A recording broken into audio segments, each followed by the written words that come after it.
আজকে আমি বানাবো আলুর পকোড়া। তো সবার আগে আমি এখানে আলুগুলোকে সেদ্ধ করে নিচ্ছি। গোটা আলু দেবে না, গোটা আলু দিলে সেদ্ধ হতে টাইম লাগবে। আর যদি একটু পিস পিস করে কেটে দাও তাহলে তাড়াতাড়ি সেদ্ধটা হবে। এই জন্য আমি কেটে তারপর কড়াইতে সেদ্ধ করতে দিয়ে দিয়েছি। আলুটা সেদ্ধ হতে হতে আমি এখানে পেঁয়াজ কুচি করে নিয়েছি। এবার আমি লঙ্কা কুচি করে নেব। দেখতেই পাচ্ছ এখানে আমি আলুগুলোকে ছুলে নিয়েছি আর লঙ্কা কুচিও দিয়ে দিয়েছি।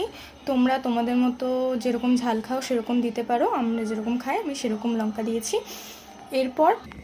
তারপর আমি এর মধ্যে হালকা ময়দা, পরিমাণ মতো বেসন আর যত মশলা রয়েছে তোমাদের বাড়িতে জিরে গুঁড়ো দিতে পারো, যেরকম আমি লবণ দিয়েছি, জিরে গুঁড়ো ছিল না তাই দিইনি, আদা রসুন পেস্ট আর লঙ্কার গুঁড়ো, নুন তোমরা নিজের পরিমাণ মতো দিতে পারো।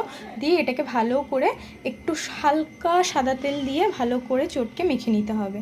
এখানে আমি তেল গরম করে নিয়েছি আর এখানে মাখাটা এবার আমি অল্প অল্প করে ছাড়বো।